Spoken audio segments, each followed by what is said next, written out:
অসমৰ কেইজনমান বিজেপিৰ চোৱা চেলেকা বিজেপিৰ পকেটত সোমাই থকা কেইজনমান মই আকৌ কৈছোঁ সকলো সাংবাদিকক হাতজোৰ কৰি অনুৰোধ জনাইছোঁ সকলো সাংবাদিকক কোৱা নাই কেইজনমান বিজেপিৰ পকেটত সোমাই থকা চোৱা চেলেকা সাংবাদিকে জুবিন গাৰ্গৰ নামটো লৈ যি ধৰণে তেওঁলোকে জুবিন গাৰ্গৰ নাম ব্যৱহাৰ কৰি জুবিন গাৰ্গক বদনাম কৰিবলৈ যি চেষ্টা কৰিছে আমি ইয়াক তীব্ৰ ভাষাৰে গৰিহণা দিছোঁ আৰু অসমৰ মুখ্যমন্ত্ৰীয়েও ইতিমধ্যে স্বীকাৰ কৰিছে যে জাপানৰ মুখ্যমন্ত্ৰী প্ৰধানমন্ত্ৰী ডাঙৰীয়ানী কি কাৰণে অসমলৈ আহিব পৰা নাই খন্তেক সময়ৰ আগতে মুখ্যমন্ত্ৰীয়ে সেই কথা স্পষ্টভাৱে কৈছে তাৰপিছত অসমৰ চোৱা চেলেকা বিজেপিৰ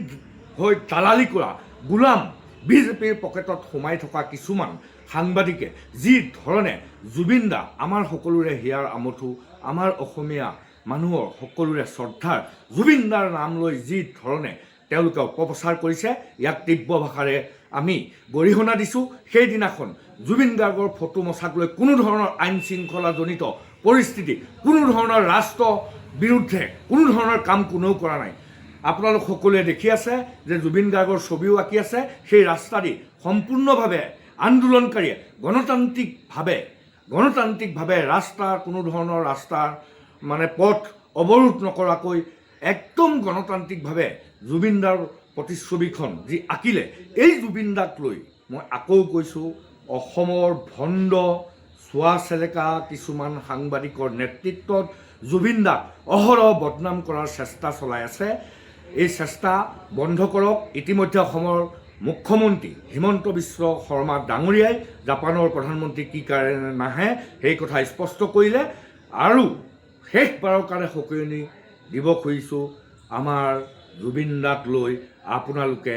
এনেকুৱা ধৰণৰ লেতেৰা ৰাজনীতি নকৰিবলৈ সাৱধান কৰি দিছোঁ সন্মানীয় জাপানৰ প্ৰধানমন্ত্ৰী ডাঙৰীয়ানী ব্যস্ত চিডুল থকাৰ কাৰণেহে অসমলৈ আহিব পৰা নাই জাপানৰ পাৰ্লিমেণ্টেৰী হ'ব জাপানৰ পাৰ্লিমেণ্টেৰীত অংশগ্ৰহণ কৰিব লাগিব এই কথা এই নিউজ বিস্তৃতভাৱে সমগ্ৰ ভাৰতবৰ্ষৰ টিভি চেনেল পেপাৰবিলাকত ইতিমধ্যে বিস্তৃতভাৱে কি কাৰণে অসমলৈ আহিব পৰা নাই সেই কথা নিউজ ইতিমধ্যে ওলাই গৈছে তাৰপিছত অসমৰ কেইজনমান বিজেপিৰ চোৱা চেলেকা বিজেপিৰ পকেটত সোমাই থকা কেইজনমান মই আকৌ কৈছোঁ সকলো সাংবাদিকক হাতজোৰ কৰি অনুৰোধ জনাইছোঁ সকলো সাংবাদিকক কোৱা নাই কেইজনমান বিজেপিৰ পকেটত সোমাই থকা চোৱা চেলেকা সাংবাদিকে জুবিন গাৰ্গৰ নামটো লৈ যি ধৰণে তেওঁলোকে জুবিন গাৰ্গৰ নাম ব্যৱহাৰ কৰি জুবিন গাৰ্গক বদনাম কৰিবলৈ যি চেষ্টা কৰিছে আমি ইয়াক তীব্ৰ ভাষাৰে গৰিহণা দিছোঁ আৰু অসমৰ মুখ্যমন্ত্ৰীয়েও ইতিমধ্যে স্বীকাৰ কৰিছে যে জাপানৰ মুখ্যমন্ত্ৰী প্ৰধানমন্ত্ৰী ডাঙৰীয়ানী কি কাৰণে অসমলৈ আহিব পৰা নাই খন্তেক সময়ৰ আগতে মুখ্যমন্ত্ৰীয়ে সেই কথা স্পষ্টভাৱে কৈছে তাৰপিছত অসমৰ চোৱা চেলেকা বিজেপিৰ হৈ দালালি কৰা গোলাম বিজেপিৰ পকেটত সোমাই থকা কিছুমান সাংবাদিকে যি ধৰণে জুবিন দা আমাৰ সকলোৰে হিয়াৰ আমঠু আমাৰ অসমীয়া মানুহৰ সকলোৰে শ্ৰদ্ধাৰ জুবিন দাৰ নাম লৈ যি ধৰণে তেওঁলোকে অপপ্ৰচাৰ কৰিছে ইয়াক তীব্ৰ ভাষাৰে আমি গৰিহণা দিছোঁ সেইদিনাখন জুবিন গাৰ্গৰ ফটো মচাক লৈ কোনো ধৰণৰ আইন শৃংখলাজনিত পৰিস্থিতি কোনো ধৰণৰ ৰাষ্ট্ৰ